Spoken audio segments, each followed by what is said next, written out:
didn't see you there, except for I totally did. I have eyes in the front of my eyes. Somehow you did it. You crossed the threshold and you found us. Today, on this momentous occasion, we enter day 134 of Office Hours. That's right, Office Hours. That's our daily check-in across all 5 fandoms. That's everything from what? YouTube.com/ModderRogue/Scam School, X.com/Schwood, LinkedIn for heaven's sake, and of course the hardest of the hardcores who reside in Diamond Club over at twitch.tv/Night Attack. Hello, you beautiful people. 134 days and counting. That's quite a few. If you're new here, I'm Brian. I'm sort of like the internet's older brother. I've seen some shit. I've been around, my friends. These guys, they're the elites, the hardcores, the ones who show up every morning with the grit and determination to punch a dent in the universe. That's why, look, carbon, that's just forged in the heart of a burning star. A diamond is crafted under immense pressure for a long time. So today we continue our look back at Scam School. If you missed it, Scam School changed the game of deception on the internet. Scam School might have been, it was definitely a game changer for all of magic. It was possibly a game changer for critical thinking and the deceptive arts writ large. But we know for sure it was the only show dedicated to social engineering at the bar and on the street, which makes Scam School the only show dedicated to social engineering at the bar and on the street. And today, we wander into episode 34, In the Bank. I've got thoughts on this one. This was, without a doubt, you know what? We're going to watch it first, and then I'm going to share all the drama that went into this one. How about that? That'll be fun. All right, guys, we're going to watch the episode in its entirety. You guys go ahead and post your questions in the chat, and I'll answer all of them as soon as we get to the end credits. Here we go. This episode of Scam School brought to you by Netflix.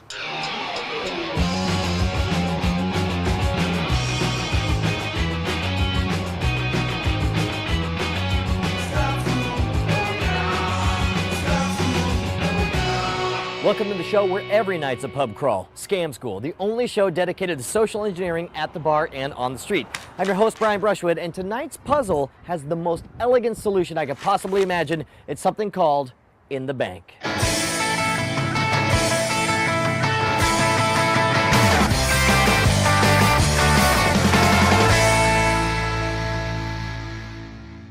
I'm Brian. Nils. Seth. Austin. Sweet. We're going to play a little puzzle game here. If you get it right, I'll buy you guys a beer. But if you want to buy the answer from me, it'll cost you only 1 beer. And I figure that's not bad. There are 3 of you guys, so that's 3-to-1 odds in your favor. If you win, I'm shelling out for 3 beers. But if I win, you guys can chip in and just give me 1 itty-bitty beer, right? All right. Here's the game we're going to play. We got a beer bottle, and we have the treasure. Mr. Who is that? Is that Roosevelt or Truman? Does anyone know? It's Truman? It's Eisenhower? We've got a dime. We've got 10 cents. We've got the treasure of the ancients, 10 cents. Here's what I'm going to do. I'm going to set up a blockade using one of these. There we go. I'm going to set up a blockade preventing this dime from going in the bank. Right? There we go. You got the treasure on top. You got the toothpick blocking the way down. Okay. You want to get the treasure down into the bank. But the toothpick has to stay on top. Toothpick can't fall off. You can't touch the dime. You can't touch the toothpick. And you can't touch the bottle. You can't bang the table. And that's about it. So you want this dime to get down there without touching any of this? That's right. Without anyone touching anything.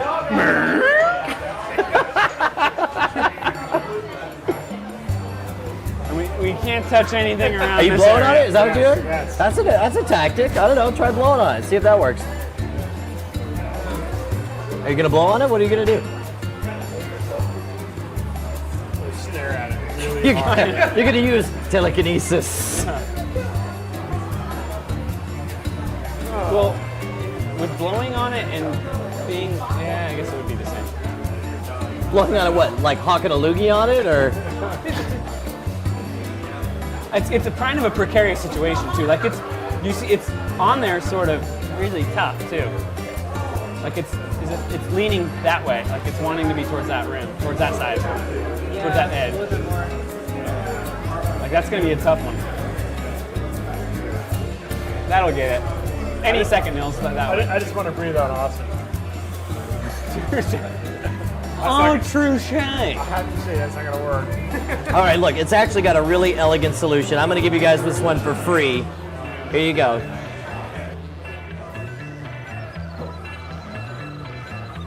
We'll do one of these. We'll do one of these.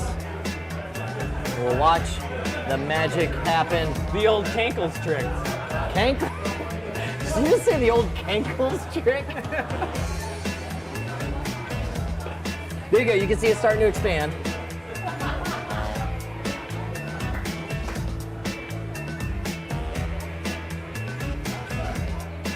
You know what? There you go. We're in.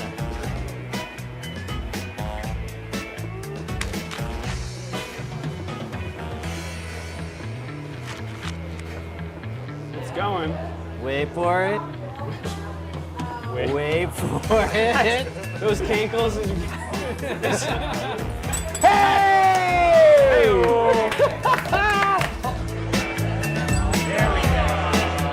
That's kind of a cool little puzzle, though. Yeah, right? that's a good one. All I right, like cool, it. man. Winning. Dude, you guys are badass. I had a great time with you guys. Thank you so much, sir. all three of you guys. Thank you.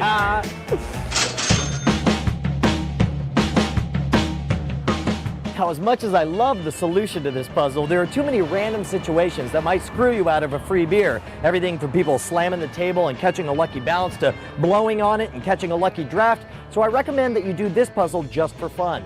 Now, if you have any questions about these bar scams, I want you to post them at the boards at revision3.com/scamschool. Or if you want to suggest your favorite bar scam, write me directly at brian@revision3.com. Next episode, we're going to do something a little bit environmental. We're going to learn how to charge your cell phone off of the energy of a running faucet. Until then, I'm headed back in the bar. I'll tell you what's not a scam, my new favorite company, Netflix.com. With All Netflix, right, you my can rent new over favorite 90,000 company. plus First of all, they're live not paying me to Blu-ray still say titles that. with So free I shipping may or both may ways to not your home. believe in They have over Netflix at 40 this shipping moment. centers, so That almost all remains to be deliveries happen in determined just based one on day. The Netflix plans money. start for So $4.99 before we get to the membership credits, I don't know fee. what all's Two in free the trial post credits or membership. Check anything, it out at but I did catch this is the episode that brought me to that beloved phrase that I said all the time, trust the edit. Here.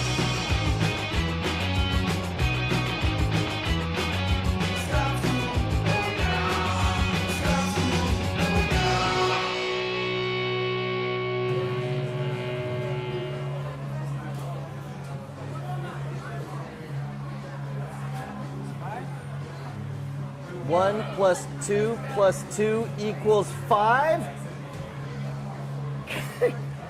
That is a valid. I can't. This is a second. Was this not expected? Oh, you told me to say not to mess with the right side? I did. Son of a bitch. Why didn't you remind me of that? What's going on here? I didn't think about. God damn, that's really good. I have no idea how to salvage this situation now. I may have to do a different trick with you guys. Taking the goddamn table and having it come up. Talk to the rabbis about it. I don't understand. I mean, I can sit here and kind of, nod around. Oh, God damn it.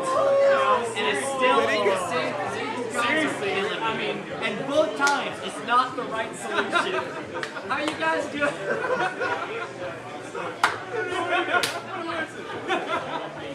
That's awesome. Get it? I'm gonna try all these beers on principle. Ha! Yeah, dude. So in this case, this is the first time that my Scam School meetups. Follow my tour schedule and join live online practice sessions by following me, Brian Brushwood, on Twitter. Head over to twitter.com/Schwood and click on the follow button. That's SHWOOD. Can't wait to hear from you guys. Yeah, guys, maybe this Twitter thing will catch on. What do you think? There we go.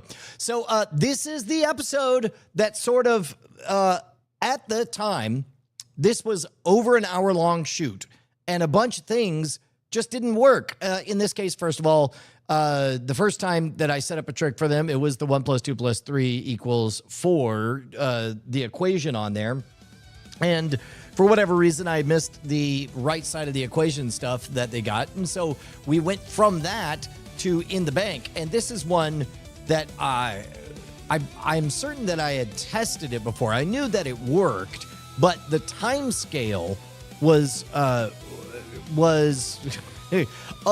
unhelpful for a classic bar challenge. Plus, also, it was too restrictive. Nowadays, the moment I said the phrase without touching anything, that's usually code for blowing on it in some way. And in that case, the dude just banged on it and sizzled it down. So this is the beginnings of sort of this is the encountering of the realities of shooting in the field, where number one, punching upward was now an increasingly ill-fitting suit because all of the most rock-solid, unquestionable material had already been battle-tested and already done its work.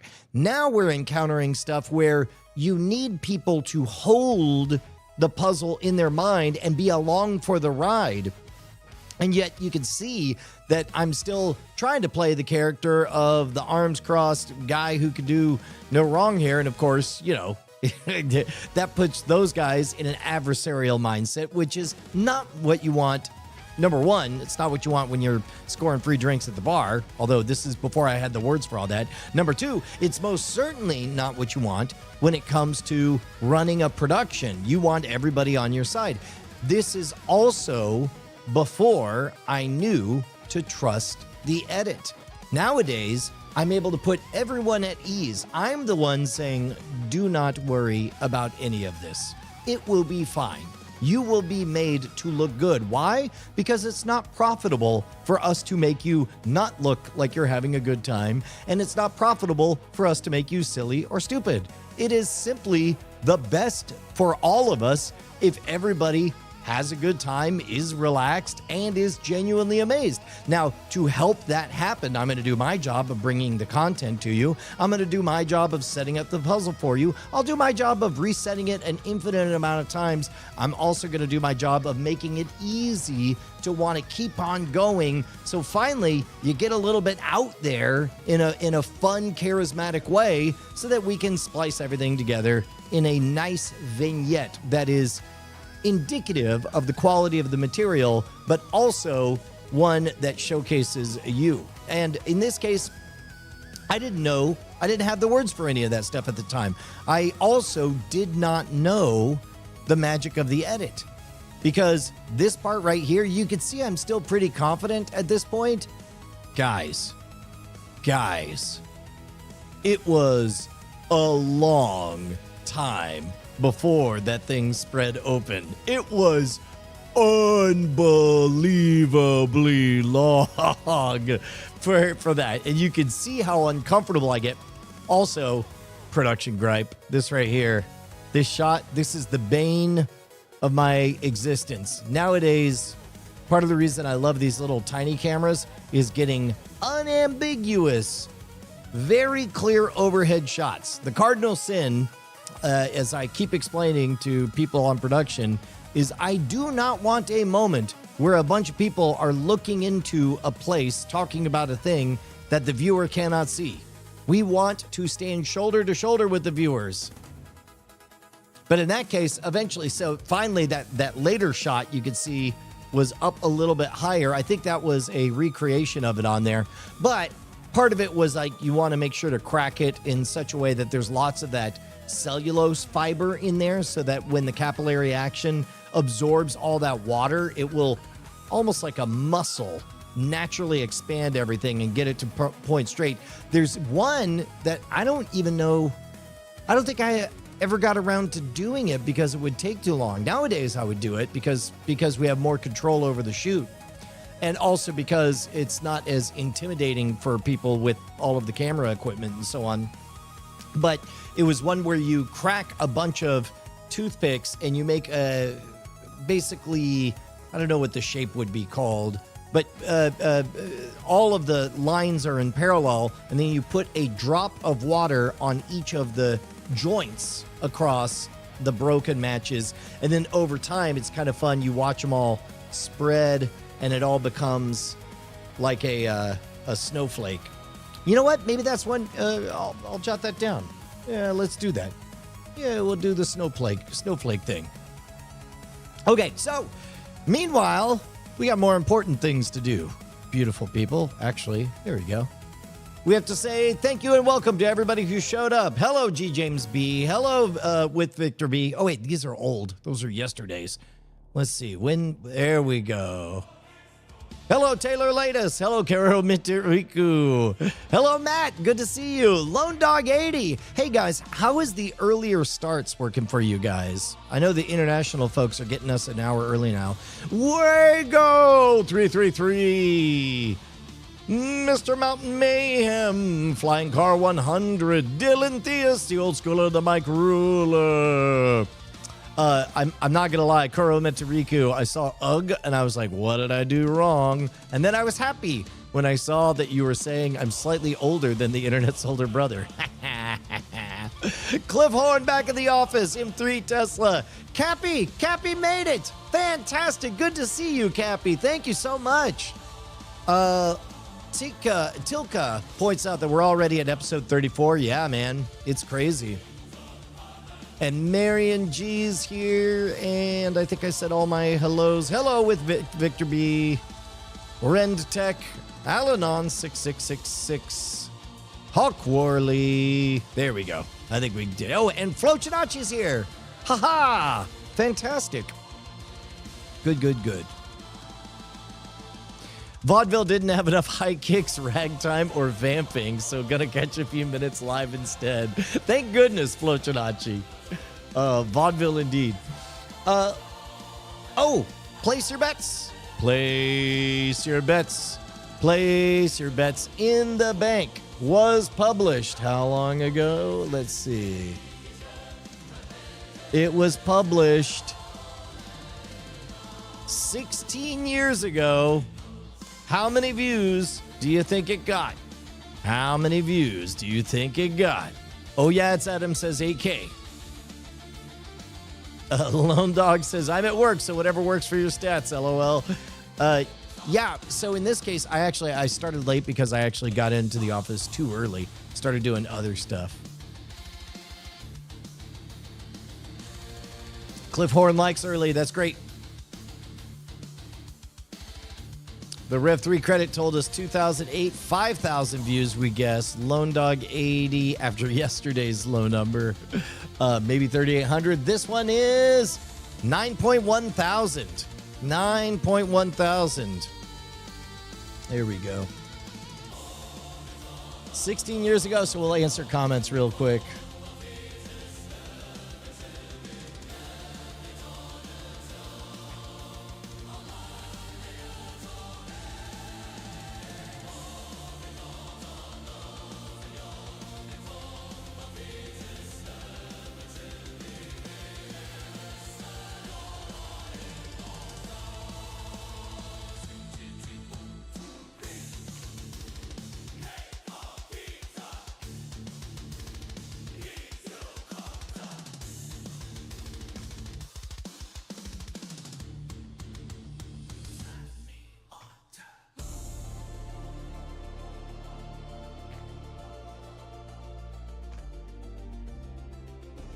What the heck?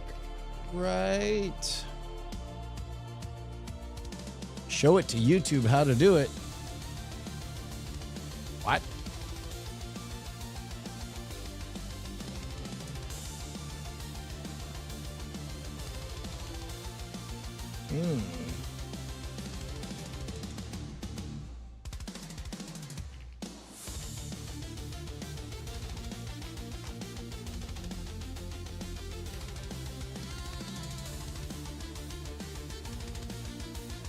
Yeah. Does look like Andrew Main. That's great. And now we've done our good deed. We've replied with positivity to 19-year-old comments. The reason M3 Tesla is because this, I use Restream to take this live stream and put it out to everything. Office hours is the one thing that it makes sense to go out everywhere. And what that means is because to some people, Brian's just the Scam School guy. To other people, Brian's the Modern Road guy. To other people, Brian's from the Brian and Justin Night Attack channel. And to other people, they know me as the guy that mostly posts dog pictures on X. And then for LinkedIn, where I'm increasingly doing very important work on scams and cons. By the way, if you need to do security awareness training or HRM, human risk management, I have a wicked rad talk and a wicked novel way to save your bottom 20% always clickers.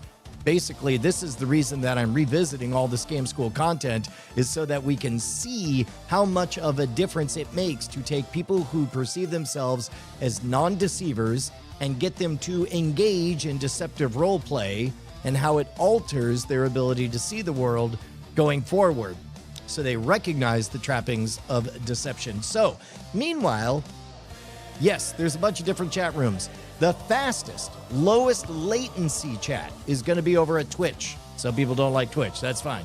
Twitch.tv/Night Attack. It's 2 to 3 seconds of lag. 14 to 15 seconds across YouTube. And then you can decide whether you want to be a classic Scam School person by going to youtube.com/Scam School, or the more broader appeal of the Modern Rogue. Basically, everything I did with Scam School is sort of 1/3 of the content that shows up on Modern Rogue. Modern Rogue is more future focused as we expand my interests across Gentleman, Warrior, and Scoundrel. 3 seconds of lag halfway around the earth. Yeah, isn't that crazy? AKA Brian wants to save the world by corrupting the innocent. Yes, unironically, unambiguously, exactly that. Because everything you need to know to play defense comes with a little bit of playing offense. And right now, all I see is the most anybody is willing to do is to play hypothetical offense, synthetic offense. And it is so painfully obvious that is inferior to playing actual offense. And now, of course, you want to do it in a safe environment. Just like if you're learning Krav Maga, you want to practice on another human. You don't want to actually rip off their testicles. You want to be, with pads and mats and all of that stuff. Same thing if you're penetration testing and you want to break into a house. You don't want to break into somebody's actual house that's defended with guns and stuff. But you do want to actually get other people in the deceptive arts. The example that I gave in the talk yesterday or the day before was, imagine if you sent your kid to magic camp and he came back and he hadn't fooled a single person and could not fool a single person. Never even tried, but he had learned all the ways that magicians might trick you and therefore could never be fooled. That's preposterous on the face of it.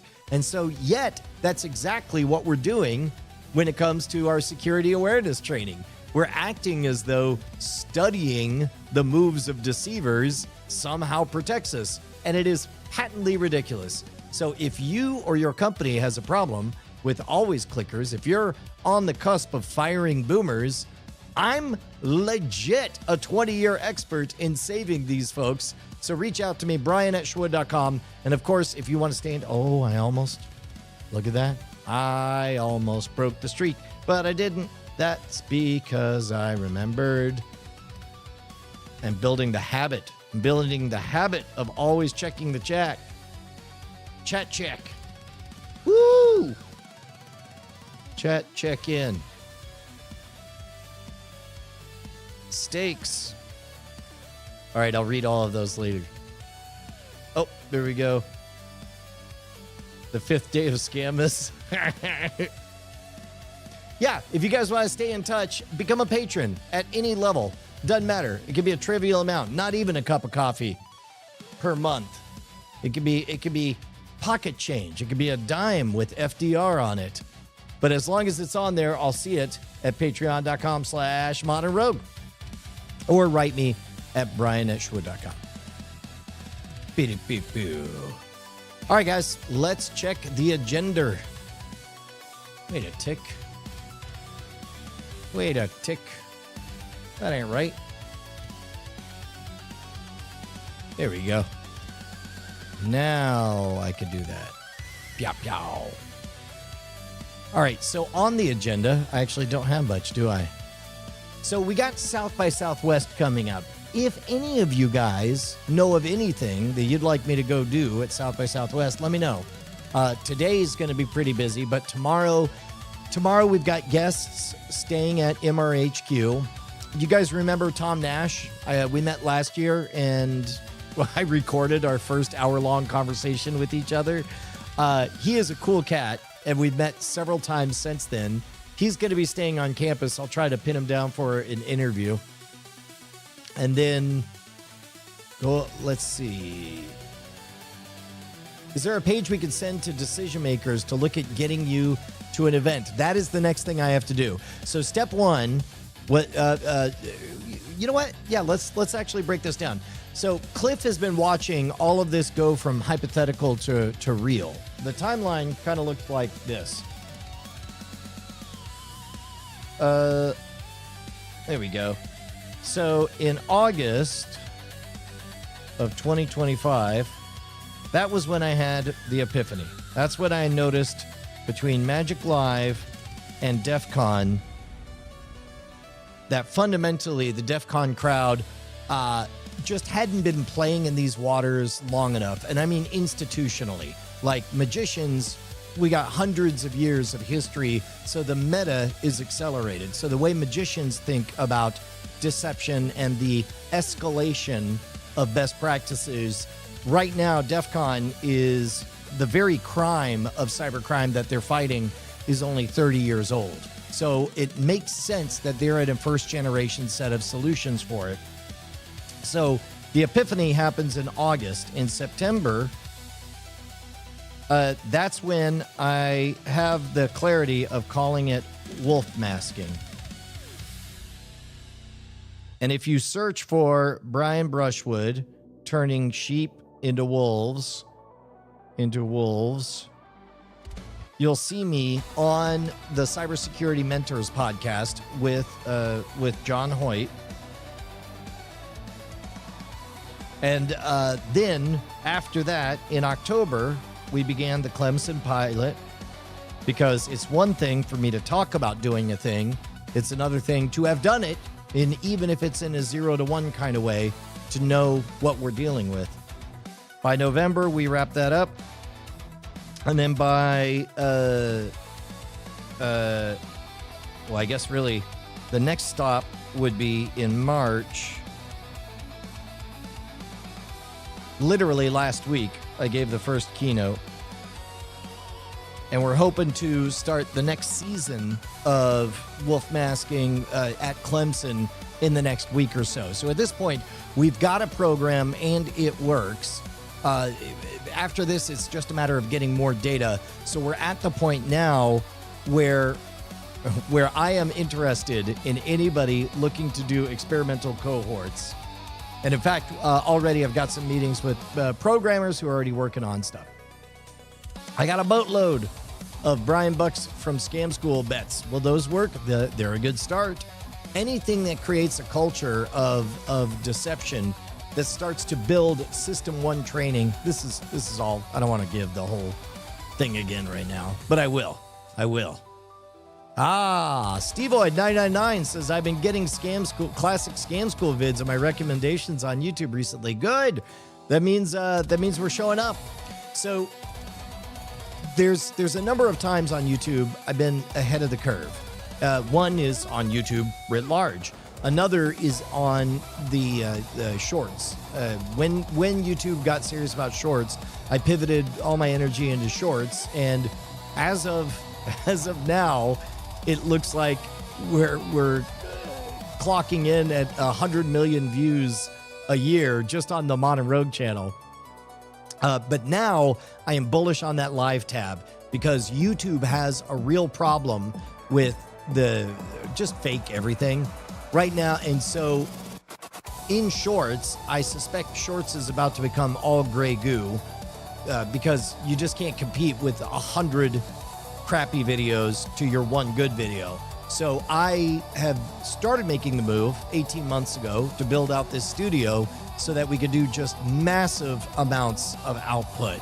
And of course, along with that, everybody who's in the Diamond Club has been watching very, very patiently as Brian has had to learn all of these tools and skills so that we could get to a level of storytelling bandwidth that is fast, iterative, interactive, and nonstop. And now we're going through all of the old Scam School episodes, partly because YouTube's changed the algorithm where anything over a certain age is just vanishing. It's just, they're not recommending it. It's hard to find. They don't see it. And so in order to keep the original good stuff alive, because it is evergreen content, you guys will notice, I don't think we've seen, well, I guess certainly EVP doesn't work the same now, but by and large, everything we've seen so far of the 50 or so effects, they're all still excellent. The fundamentals don't change. Oh my God, yes, 100%. Tilka, yes, I want that very, very much. Both Josie and Penny. Penelope is going to be graduating college here pretty soon, and I get a year. I mean, I'm sure there's a better phrase than indentured servitude, but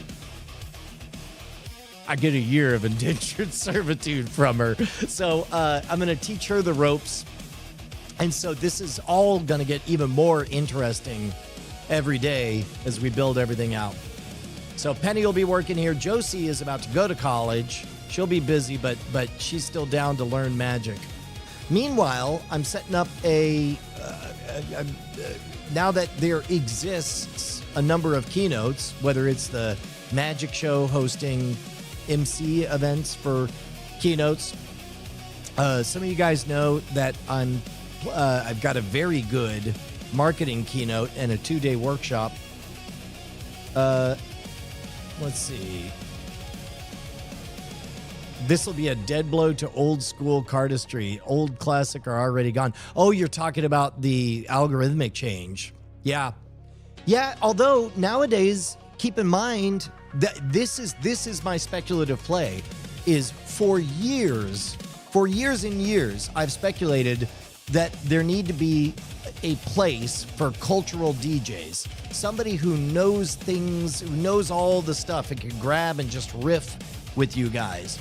And it looks like the rules in the live tab favor that kind of thing. As a matter of fact, I haven't been doing it strictly as an experiment, but I've been very intentionally kind of pushing Content ID best practices by trying to figure out what I could play. Like, I think I played an entire clip from Mr. Show, which is an HBO show, and it did not react to Content ID, which YouTube will never go out of its way to say this, but I suspect that what we're starting now is sort of kind of a new, like, you can play within the rules of this established sandbox, and Content ID will be less of an issue. I think you're looking for the term filial piety and not servitude. Oh no, she will be serving me. She will be doing work without pay, whatever one that is. Flying Car 100 says, I find that the old videos do turn up on the anniversary of when they got posted. Yes, that is because, and it makes sense. Picture 1,000 humans. That's a statistically significant sample size.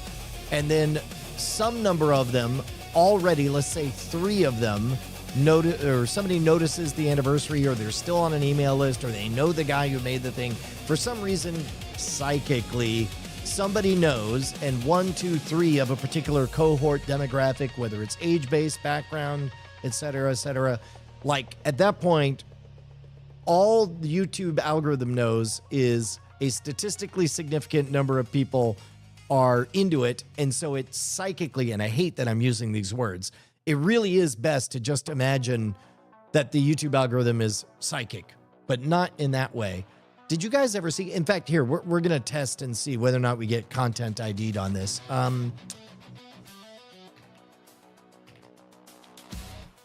Did you guys ever see Equilibrium? Check this out. So this is what I think of when I think of how the YouTube algorithm works. The Gunkatas. Through analysis of thousands of recorded gunfights, the cleric has determined that the geometric distribution of antagonists in any gun battle is a statistically predictable element. The Gunkata treats the gun as a total weapon, each fluid position representing a maximum kill zone, inflicting maximum damage on the maximum number of opponents, while keeping the defender clear of the statistically traditional trajectories of return fire. By the rote mastery of this art, your firing efficiency will rise by no less than 120%. The difference of a 63% increase to lethal proficiency makes the master of the Gunkatas an adversary not to be taken lightly. So in this case, yeah, it did, Cliff. It came out around the same time. Kurt Wimmer was the writer-director of it. His follow-up did not do as well, and now he's more behind the scenes, I think.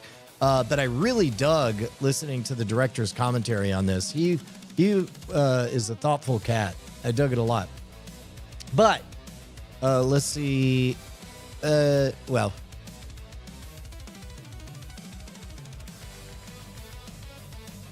there we go. So basically, even if you don't know why or how, the idea is that just by the statistically significant best number of moves, in this case, they blank out the lights. He runs in, and everybody's like, hey, what's going on? Shh, shh, shh, shh. And then you just see entirely lit by the muzzle flashes. You see Christian Bale do Gunkata and eliminate everyone. And it's but that idea that you don't need to know what you're doing to do the thing that is very effective is what I always think of when it comes to the YouTube algorithm. There we go. The statistically significant right moves for these things.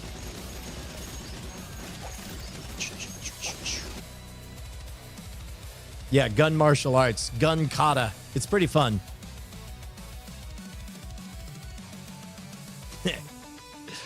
How did we get on that? The algorithm change. That's right. So another thing, okay, so which leads me to the next thing. Since I'll be able to get back on the road, I'm investing more time and energy on being able to go live from the road and what that would look like. So I'm trying to avoid making specific promises that I may or may not be able to keep. But there we go. Brad Leclerc. Same reason that AI can be trusted to be right without knowing what the fuck it's doing a lot of the time, which is awkward, but oh well, yeah. Yeah, I'll tell you what, Brad, I think a lot about the way AI answers, and I really think a nice design nudge would be a simple color cueing to indicate when it's in creative mode versus when it's in factual mode. Because it's right now the only way to know which is which is because it's very good at role playing. And oftentimes the very way we ask our questions encourages an LLM to role play back to us. And that's a problem when you start taking as facts things that are not facts. Oh, that's right. Yeah, the weighted mags reloading from the wobbling mag on the floor. Yeah. I'll tell you what, I want you guys here at Modern Rogue HQ, that's for dang sure. But apparently there's bigger paychecks if I come to you guys. And I don't mind doing it. Remember, the whole reason that we built this out, I keep saying we, the whole reason I spent all my money building this place out was because when we got pregnant with my third, and I made the original pitch for Scam School. Here, we can see, let's see. Here we go. This was the genesis of the words Modern Rogue, was this project right here when I called my shot. We got pregnant with my third, Calliope, and this was when I changed all the rules and started figuring out a way to, instead of me asking for, one person to give me $1,000. What if I asked 1,000 people to give me $1? And this is how it all began. Chicken-duckle, ding-dong. No, that's fine. I'll just do test footage here just to make sure we can record. Hello, beautiful people. Brian Brushwood, host of the show Scam School. And you know what people say to me all the time? They say, hey, Brian, wouldn't it be great if you had a singular space that you could buy everything that you see on Scam School? Everything from lockpicks to placebo bands to the friction pens that vanish to marked deck of cards. And I say that's a great idea. Now, if you'll excuse me, I need to get on this plane and fly to Seattle to do a big, fat, giant show. The problem is I'm always on tour. And as much as I'd love to make this stuff available, as much as I'd love this to be a space where I can answer questions, because I get a lot of the same questions over and over and over again, as much as I'd love to do live Q&As and product demonstrations, the problem is I'm just on tour a lot. But then this happened. And by this, I mean, that's not I don't have in my belly, that biology. We're having a baby. See, look. This is not her. This is a later. This is a later model. Booty! This is what they turn into eventually. But the point is now that we're having a kid, I actually really want to stay home for 2 months straight. The problem, of course, is that babies cost money. Apparently to buy a kid. You think that's funny? It'll be less funny in 30 years. The problem is that we're getting close to that, man. So in this case, yeah, man, called the shot, and then we're here. But now Callie is 13 years old, and Josie's going off to college. Penny's coming home to do some work with me. But I hear that road a calling. I literally, and this is bombastic, but in every way true, quite literally. For lack of a better word, I discovered my North Star. My North Star is I don't see any way that bad guys with robots that they don't start to cost all my loved ones too much money. It's like this, the bad guys have robots and the scam-pocalypse is real. And in order to do something about it, I got to get back on the road. So that means brushing up on illustrative magic tricks to make the point that we can all be deceived. Getting back to teaching people how to do good magic so that they can model deceptive roleplay behavior. And it means fleshing out this program, the wolf masking program, to where we can get people to engage in deceptive roleplay. And again, if you're just hearing about all of this, I think it was yesterday's live stream. We watched the keynote. I don't know where that keynote wants to live. I don't know. That may be a tomorrow issue to figure out.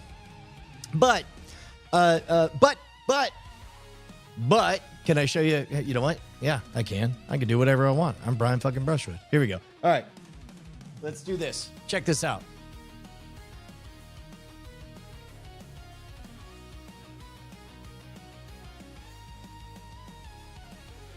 So, after doing that keynote, I didn't decide. It became apparent that it's like, okay, well, if I'm going on the road, then that means I need to figure out a way to, there we go.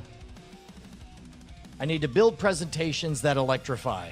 And I don't know if you guys notice, Brian doesn't like to do things half-assed. And so if I'm going big, then that means rethinking. Everyone up there gets up with a dumb PowerPoint, and they maybe have a lot of good-looking slides or whatever, but I started thinking to myself, okay, what would a fusion of the Magic and Stage Show look like? Something that, here we go. Something that would be this incredible fusion of clips, of demonstrations, performances, music, and electricity, which means what I need to do is on stage be able to, here we go, on stage be able to create the same fidelity of everything I'm doing here.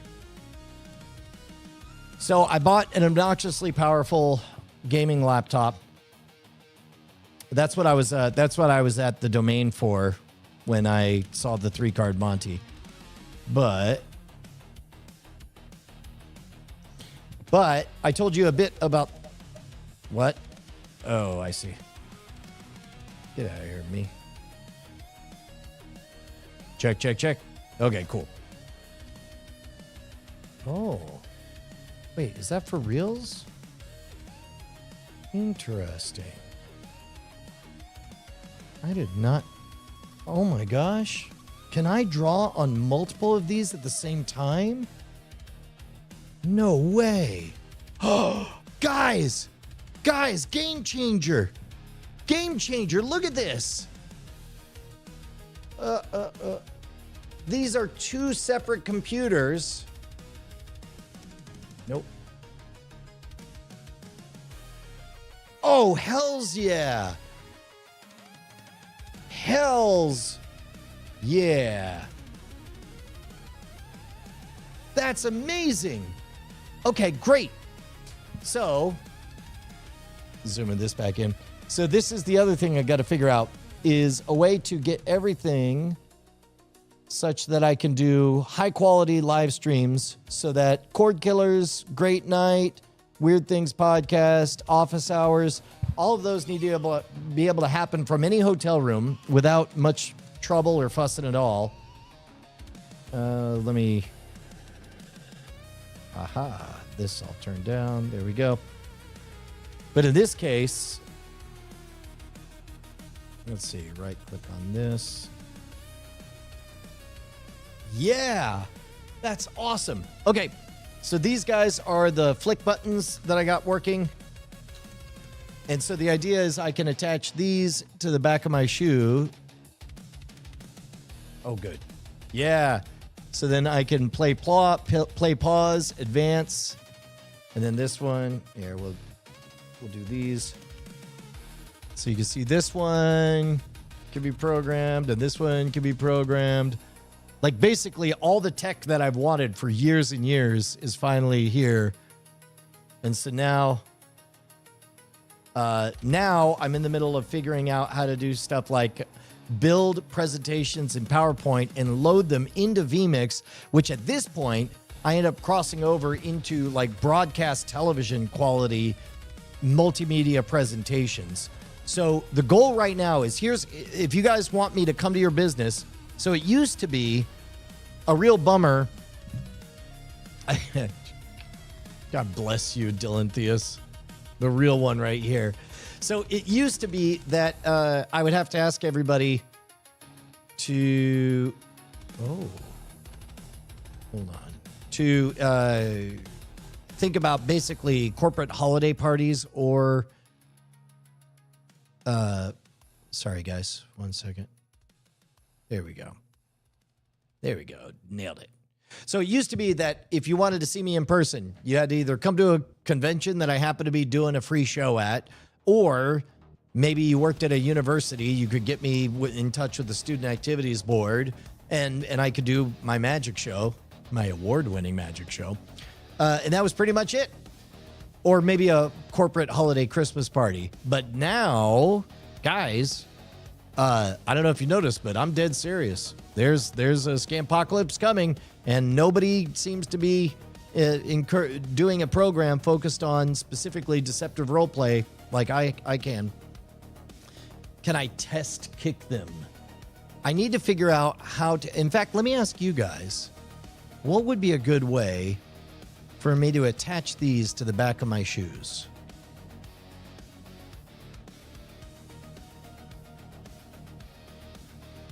Because you would think it would be real easy. I do know that I could just put a little clicky dot on there. Gorilla Glue will get it there forever, which is not exactly what I want. Velcro. Ooh, that's a good one. Yeah. A Velcro dot, and then that goes on there. That's not as robust. So the thing I like about it is because I mentioned yesterday, it lets me do it while wearing a straitjacket. or having my hands occupied with Mr. Happy Pants or what have you. Oh, I'm so excited. Yeah, I think Velcro is a fine idea. I'll start with that. And I'm glad the flicks, I think these guys are going to be around long enough and they seem reliable enough. I've tried getting this from like really far. Here, I'm actually going to try from another room. Let's do that. Here, you guys can watch the coffee cam.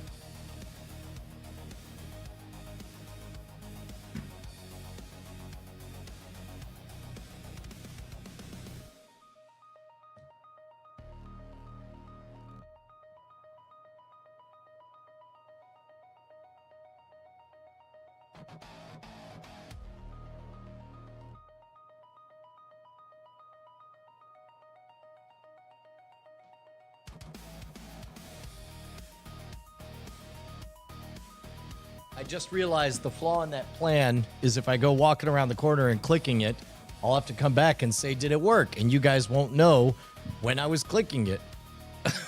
I'm going to flick the stream off.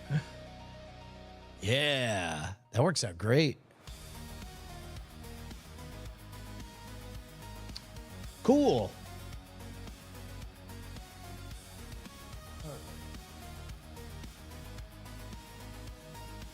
Okay, so game plan will be, hopefully we'll see the, if there's anybody security adjacent that you know of I should try to track down at South by Southwest, hit me up, and then maybe we'll bug them on Twitter and see if we can set something up. But it's exciting times, man. It's going to be great. Tape, though, I tried that previously, and it just, shoes like to reject tape. I like this one. 3D print a harness. If it was something I could just slide and pinch on the back of the shoe, that seems like that would make the most sense. Because it could be tight and rigid on there, and it couldn't be kicked off. What does TPU mean? I don't know what TPU is. Now I just realized I made the mistake of asking on a 15-second lag. Yeah, that's the other problem. The white shoes issue, M3 Tesla, because flicks all come in this. I was just going to spray paint these, and I don't love it as a solution. But, or they could be in a sleeve, like a little black sleeve. That would be interesting. Put it in a little black bag or something with a bump that it could attach to, so I could click the heels. Yeah, Brian@Schwood.com. Hit me up with that if you guys have any flexible 3D printing filament. That would be great. Oh, and then that could be, we could do a whole episode of Montorogue on that. That's what I'm thinking, Lone Dog. Something that is shaped like a shoehorn that is a clip. If any of you guys are 3D modelers, in fact, it doesn't have to be TPU at first. If any of you guys want to make a model, that's another thing that it's time for. So reinventing a whole storytelling apparatus takes time, especially when you suspect that telling high fidelity stories doesn't require 12 people on payroll.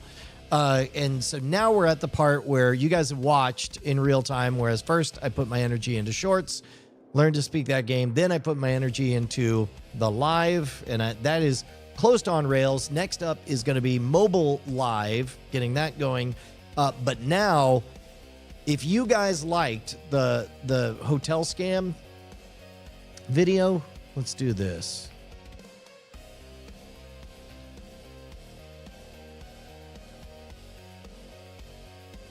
If you guys liked this one, Howdy, folks. Brian Brushwood. this one was astonishingly fast to turn around. And what I like about it, this was actually just shot on an iPhone. and didn't even have one of those holding doodads. If it had a holding doodad, then this shot would be a little more stable. But the enhancement tools were astonishing to smooth everything out. It looks great, even in, I think this is 4K maybe. Let's see, quality. Yeah, look at this. It goes all the way to 4K. So with that being the case, I intend to start doing a lot of very sharp 3 to 5 minute explainers that are walk and talks like this, because I could do this all day. Hawk Worley has a solution. Brian@shwood.com.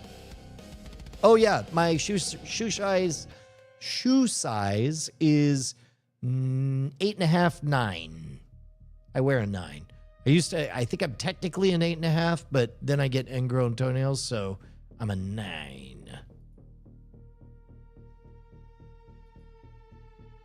Yeah, that would unfortunately be a problem. Like straight jackets, that would be also, like, I thought about, originally I was thinking about a toe switch, but the problem is that affects your gait and how you walk. Really, nothing ended up being better than the back of the left and right boot heel. Learn cobbling. That is a timeless skill for sure. I am wearing the same tie. Maybe the same shirt. You know what? Maybe this is real time.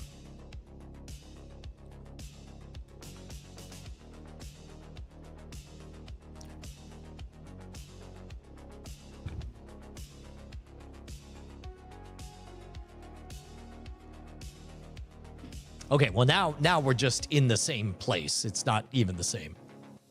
But this shot, I think, was just the little tiny 2, which we have a much better... Whoops, wrong one. Oh, look at that.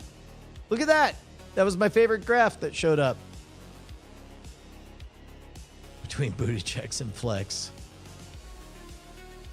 500 ties, all the same design. Yeah, I'm like Einstein. All right, guys, I'm going to get the day started. It's going to be a busy one. Don't forget cord killers later today, and then great night tonight. So I'm going to be doing, I'll be around. Y'all know where I'm at. I'll see you guys later on today. Bye, beautiful people.